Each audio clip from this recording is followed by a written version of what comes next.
As a responsible person with growing concerns for your privacy and personal liberty, you want to know where we're headed and what you can do about it. We ask the experts what you need to do to take prudent and responsible action to safeguard your family's wealth and well-being, and what basic first steps will help you to be aware and prepared. ReluctantPreppers.com. Welcome back, Reluctant Preppers. We have a distinguished returning guest tonight, Rob Kirby, founder of KirbyAnalytics.com, a proprietary analyst of the precious metals and derivatives markets, is here with us again on Reluctant Preppers. Rob, thank you for joining us. Pleasure to be with you, Dunnigan. I wanted to get you to weigh in on a phenomenon that we're seeing unfold in Europe. A lot of people who are in the preparedness community are trying to be aware of trends that could be tipping points in the overall economic stability, to be the beginning of the end, that show significant, credible evidence that things are starting to unravel. And we seem to have a scenario that seems very much possible of becoming that in what's happening to Deutsche Bank in Germany. Germany, undisputedly the economic powerhouse of Europe, and Deutsche Bank, the largest bank in Germany, is not only been fined huge fines for misdeeds, but seems to be headed for taking a complete plunge. And they announced in the last week that they had no intention of paying the fines that have been levied them by the government and by the regulators. And Merkel, on behalf of the German government, announced that they have no intention of bailing out Deutsche Bank to prevent it from failing. And there was a interview last week, late, with Jim Sinclair, and saying that as goes Deutsche Bank, so goes Europe, and as goes Europe, so goes the whole world's economy, because of the derivatives tangle that we're all in between all the banks. If you could give us your perspective on what's going on with Deutsche Bank and what does it signify, could this be the thing, the linchpin that gets pulled out and unravels the whole banking system? Well, first, Dunnigan, I would tend to agree that with Mr. Sinclair and Bill Holter, I forgot, yeah, and Bill Holter, that the Deutsche Bank situation could evolve into something extremely serious, systemically serious for the global banking community. But what I see going on regarding Deutsche Bank, it's actually a little bit multifaceted, in that as a backdrop to what's happening at Deutsche Bank, there's a bigger issue, and that issue, in my view, is that Germany is pivoting east. German industry has been hurt with the sanctions that the Americans have imposed on Russia, because German industry naturally does a lot of business with Russia, and what there's actually, for the first time, I actually heard somebody else speak of this today. For the first time, actually, I heard it on the Alex Jones show, where they're actually starting to talk about and characterize the Deutsche Bank situation as part of a trade war. And I mean, I have a memory, and I found it very interesting. Back a number of months ago, back in the spring, it was literally a week after Russia had announced, and specifically Volkswagen had announced the opening of an engine plant in Russia. And lo and behold, a week later, Volkswagen is being hauled up on the mat and being assigned $16 billion in fines for doing dirty deeds with their diesel engine, and the way it trying to skirt environmental guidelines. Right. And I don't think it was a coincidence that Volkswagen had opened an engine plant in Russia, and then a week later they're up on charges by the U.S. Department of Justice. But then we saw the Eurozone put a big fine on Apple for tax reasons, And then it seems that, within a couple weeks of that, we see Deutsche Bank being fined a similar amount to what Apple is being fined, and this time for something that occurred over 10 years ago. So, is this a trade war? I suspect it is, and I also suspect it's quite a bit of the message that American interests are trying to send to Germany. I do believe is that your pivot east could be very, very expensive if you continue to behave in this manner. But all that aside, taking down or eliminating an institution like Deutsche Bank from the landscape is a pretty, I would say it's a pretty sticky wicket, because, as you mentioned, the banks are all intertwined with their dealings in certainly in derivatives, but in foreign exchange and in forward contracts. These banks are all highly interconnected, and taking one of them out and shooting them certainly is not a recommended course of action. But and for that reason, I would tend to think that there will be a solution found to Deutsche Bank's problems, because removing them from the landscape is likely a nuclear scenario. At least in my view, it is. And I would also offer this, or throw this on the fire. The true difference between Deutsche Bank and a list of 5 American banks, namely J.P. Morgan, Morgan Stanley, Citibank, Bank of America, and Goldman Sachs, the difference between Deutsche Bank and those American banks, in my view, are literally who they report to. The German banks report to BaFin, which is a fiercely independent regulator who insists that institutions under their purview play within rules. And in America, we have these same banking institutions under the purview of the Federal Reserve, whose first and foremost function fundamentally is to perpetuate the US dollar as the world's reserve currency in settlement of trade.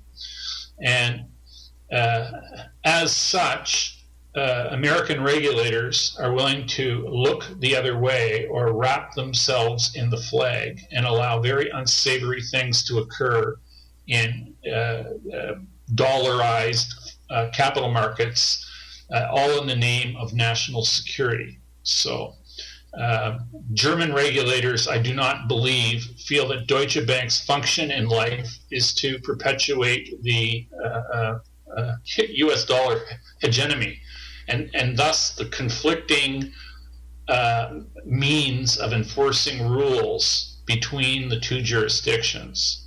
And this is what I think is ultimately truly at the root of Deutsche Bank's problems, is that their regulator doesn't give them a pass with regards to accounting rules, and not only that, the German regulator has also done investigations into Deutsche Bank's books.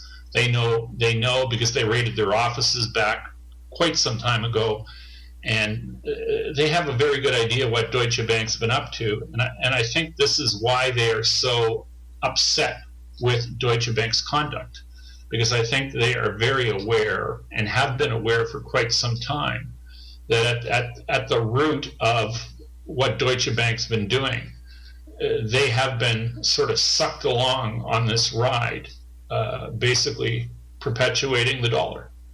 And with America acting in a very imperialistic fashion on the world stage, that's not sitting so well with German regulators. That's my take on it. So it's multifaceted, but it could seriously be a major trigger point.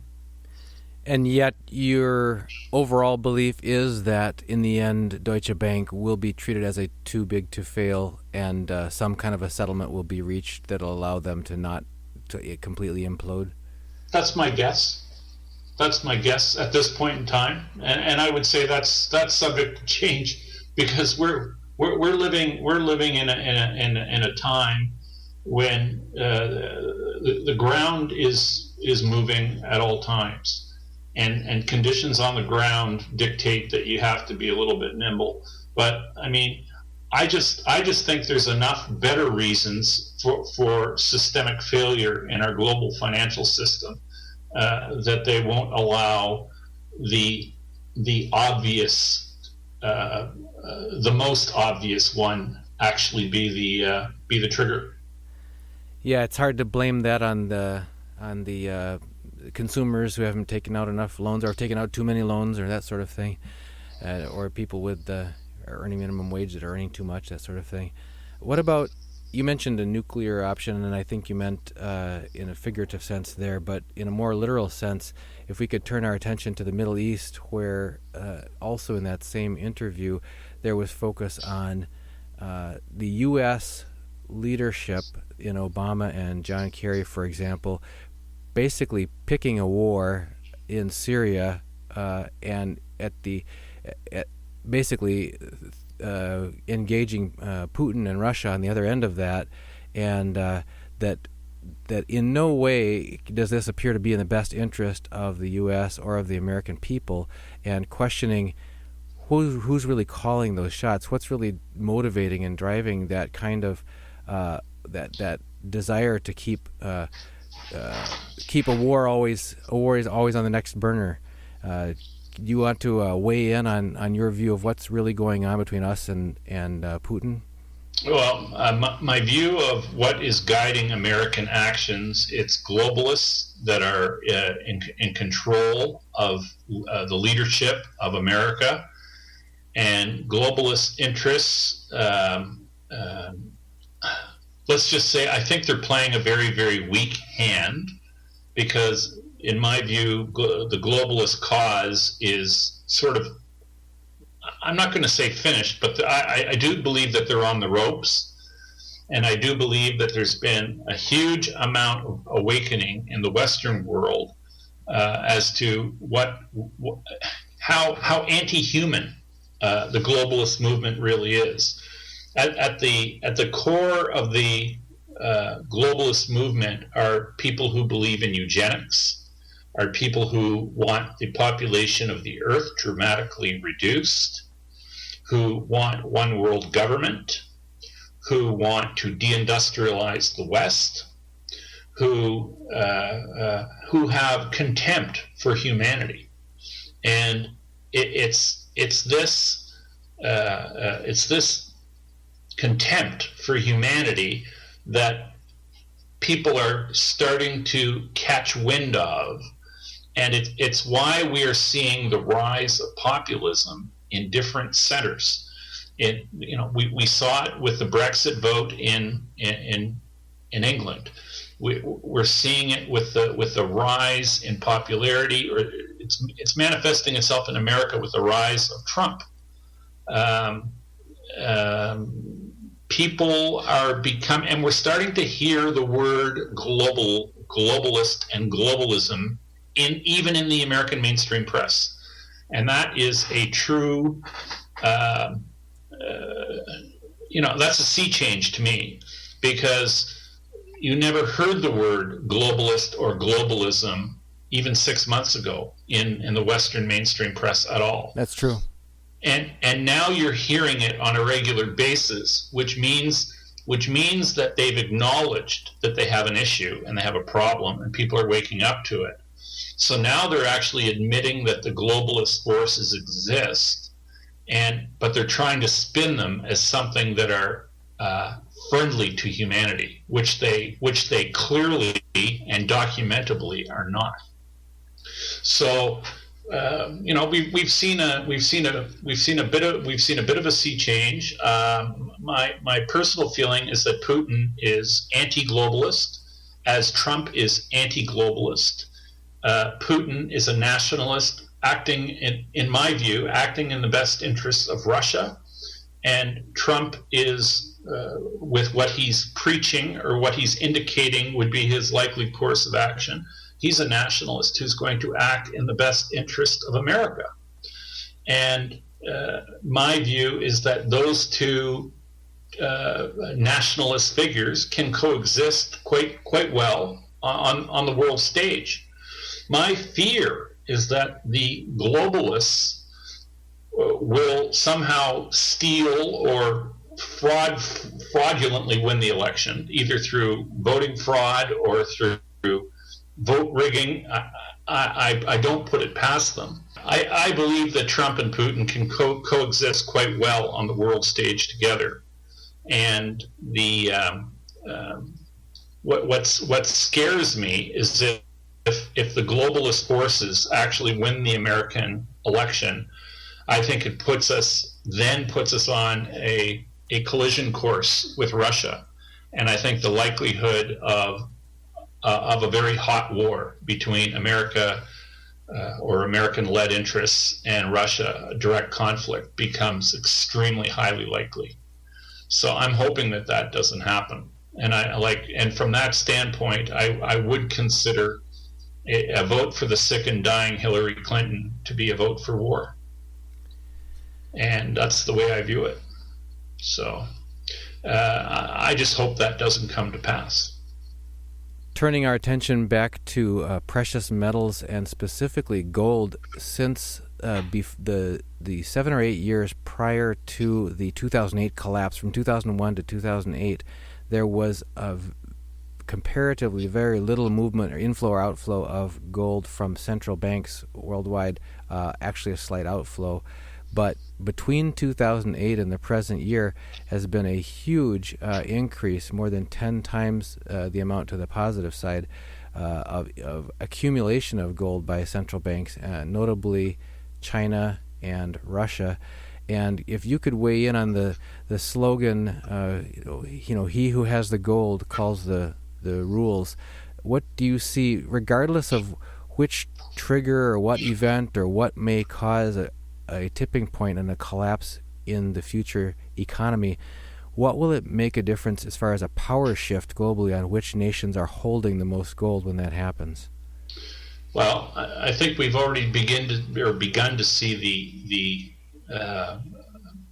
the groundwork for change, in that China's currency is now a member of the SDR basket of currencies, and I believe they opened with 11.9% weighting in the SDR basket, and so their currency got to be the fifth currency in the SDR basket, which includes the dollar, the euro, the pound sterling, and the Japanese yen. So the Chinese renminbi or yuan becomes the fifth currency, and so the question is, will the Chinese weight in the basket grow over time, and will foreign central banks lessen or change their reserve habits from holding dollars exclusively or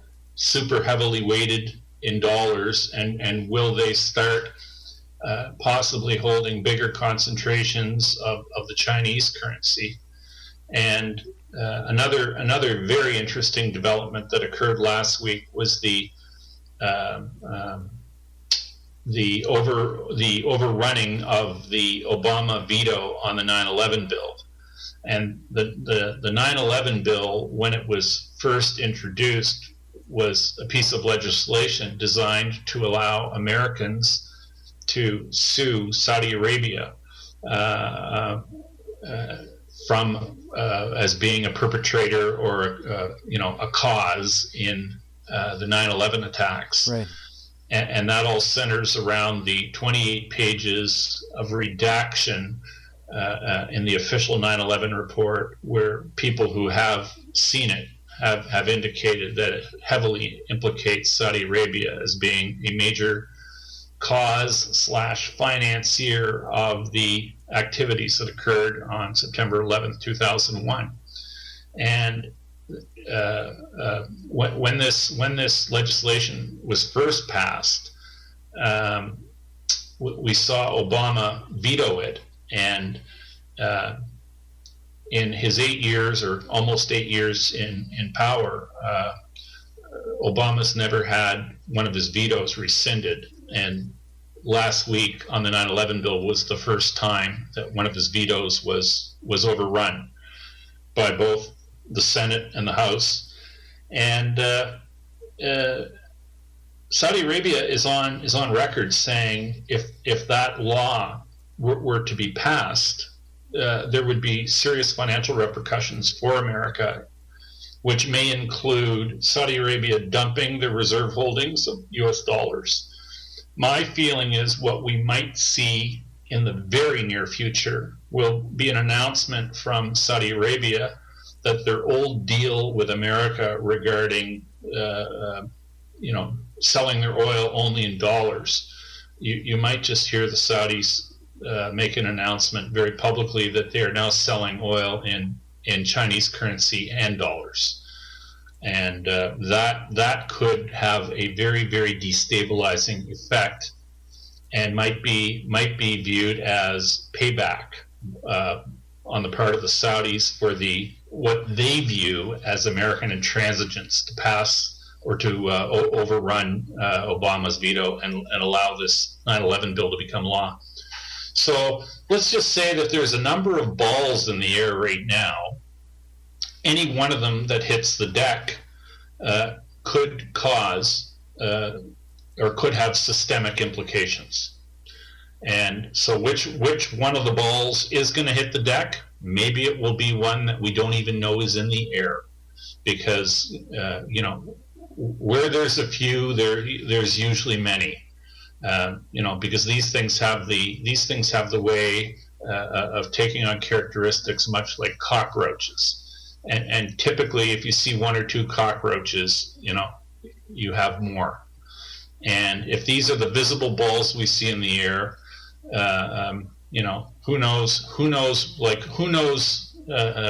As we're taping this interview right now, Donegan, there's a WikiLeaks dump that's due to come within, what is it now, 7 or 8 hours at 3 o'clock in the morning Eastern time, Tuesday morning. Julian Assange is set to do a live release of. It's assumed he's going to be doing a data dump of surrounding 30,000 emails that Hillary Clinton erased from her servers that apparently could be very, very, very implicating. And there are some people who have even suggested that this could be a kill shot for her presidential run. Like, who knows? Maybe Hillary Clinton's health is deteriorates to a point where she cannot continue the race. Maybe that's the ball that hits the deck. From my own standpoint, anyone who claims that Hillary Clinton is healthy, in my view, is just patently false, a shill, or have their heads up their behinds, because this is not a well person, and there's been good evidence shown in the mainstream press where she has been literally seen falling on her face. And I mean, this is not the picture of health that you would expect to see being run in an election for America, President of America. Like, it's a disgrace to the office, is what it is. I can't believe I'm actually watching this occur.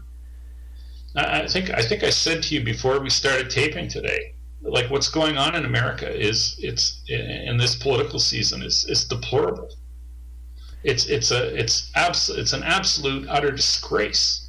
And disgrace is a good word for it. I mean, when I was young and growing up, we were taught, some of the more honorable things that from the founding fathers of our country and what our Constitution stood for, and the Bill of Rights, and all these admirable, unique things about the formation of our nation. And if you look back the last several administrations, and now to see mudslinging happening between these particular individuals, it's almost unthinkable. Knowing that the pot's calling the kettle black and people in glass houses are throwing stones, it's a disgrace to the American people, to the office of the presidency, and it's insulting to the office of the presidency is what it is, and it's insulting to a nation of good people with good principles, who unfortunately have been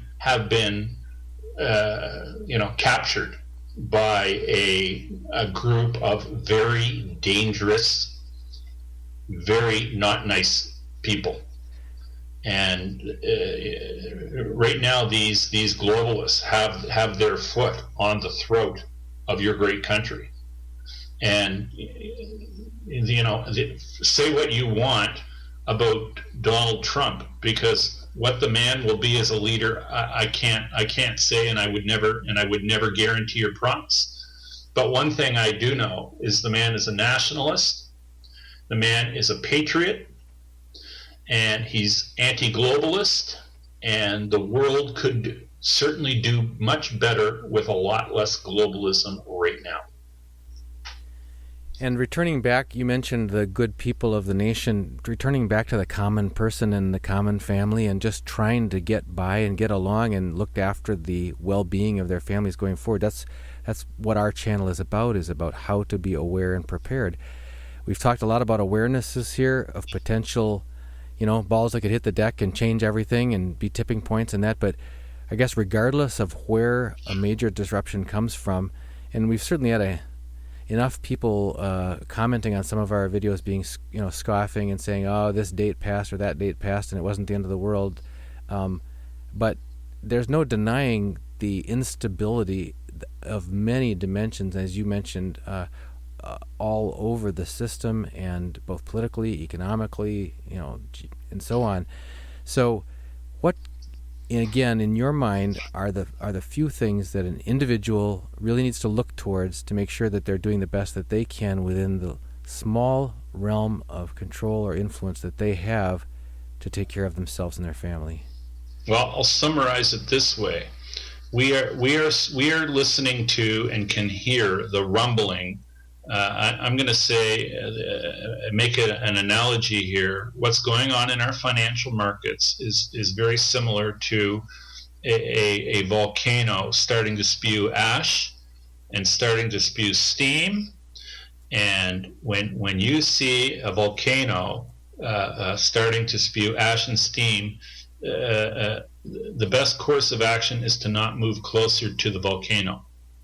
Normally that would mean that you back off and you try to put distance between you and what you see happening. And figuratively, what people can do in terms of preparedness from a financial perspective, the ownership of physical precious metal, I would say, stands at the top of the list, but there are other things depending on your means and your abilities. I would see nothing wrong with owning some arable land, some ability to grow some food.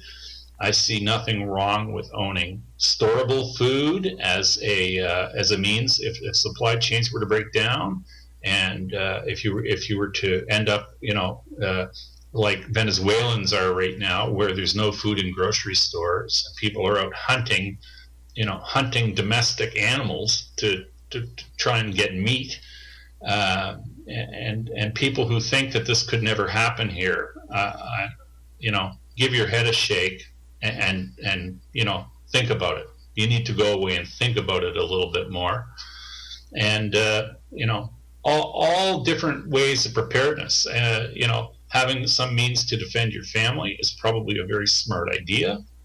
And probably more important than all of the above is to try and develop or foster a sense of community with those around you, because when and if things come apart, which inevitably they will, because we are on that trajectory where we know because, and we know because other foreign governments are preparing for this type of event. Even the American government, even though they say everything's well and great, they're preparing for what seems like, very, very, very difficult and challenging times ahead.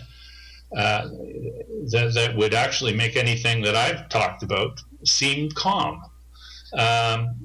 And having a sense of community and getting to know your neighbors and speaking with and conversing with people who are like-minded is probably a very smart idea too, because there's a reason why there are cliches around, like there's safety in numbers, and there certainly is safety in numbers. So having a sense of community is good, and also getting your house straight spiritually, because there's an awful lot of people in the world who seem to be very, very highly connected to and seem to get nothing but enjoyment out of material possessions. They're sports heroes. That stuff can disappear in a blink, and when that stuff's gone, do you have your spiritual house in order enough to handle a massive change in your way of life? And that's something to think about. Well, Rob, before we let you go, are there any final thoughts you can offer to our viewers, and also where can they find you and your work online? Well, I would my guess is my final comment would be that I do still believe that we are palpably close to some major systemic events occurring in our capital markets. I do believe that when these things finally erupt or come into bloom in their full glory, I believe that they're going to be life-changing. And